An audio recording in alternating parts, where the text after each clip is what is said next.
Now, Hamas, it didn't emerge from a vacuum. It is a popularly supported organization in Gaza. It's their governing body, and it's been running them for 18 years. It was selected by the citizens of Gaza to represent it. They were elected initially. Now they haven't had elections since, but they put them in there.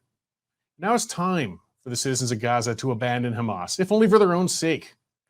I mean, it's only when locals stop supporting and shielding the terrorist efforts of Hamas will those terrorist efforts come to an end. And when those terrorist efforts come to an end, Israel will stop retaliating. This is the cycle of events that has to happen. I mean, the active participants within Hamas might be in a minority, but it's looking like they still enjoy the support of most of the Gazans, if only passively, and that support has to end. I know that not every citizen of Gaza supports the terrorist act of Hamas, and I know that they're suffering under the retaliation. Innocent civilians are going to suffer, and they're going to get killed. And I know it's easy for me to sit safely in Canada and tell people in Gaza to turn on their fellow Hamas members. I mean, these members are often friends, family, community leaders. I can't imagine the punishment for a citizen caught opposing Hamas in Gaza right now. But when the option is having most of Gaza leveled in airstrikes and shelling, the loyalties to the terrorists of Hamas has to start weakening. They can't just sit back and keep blaming Israel. What's Israel expected to do? The scumbags of Hamas slaughtered people at a music festival.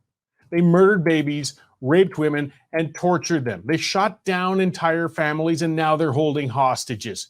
Is Israel supposed to just shrug and let bygones be bygones? Not going to happen, guys. Israel isn't going to stop now until this threat is neutralized, and that threat is Hamas. It's going to be a long and bloody war if Hamas can continue hiding among the citizens of Gaza. The terrorists of Hamas and Hezbollah, they're cowards. They love using their own people as human shields.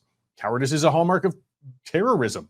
I mean, they purposely put military installations in schools and hospitals, and of course play victim when the inevitable retaliation occurs.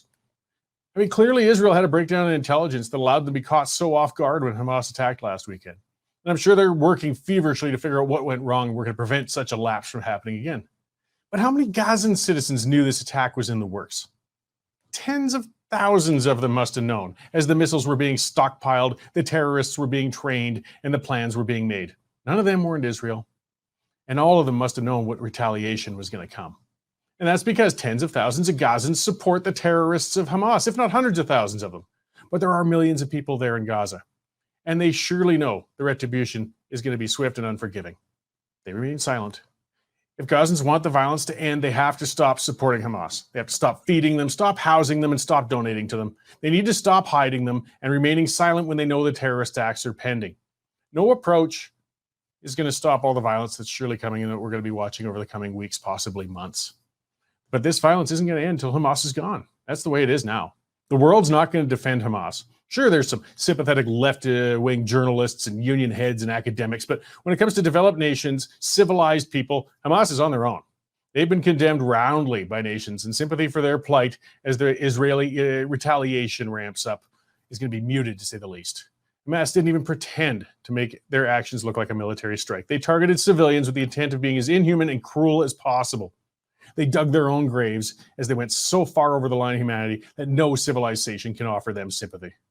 Hamas is a dead organization, even if they don't know it yet. And they're going to be brought down. The only question is by whom and how long it's going to take.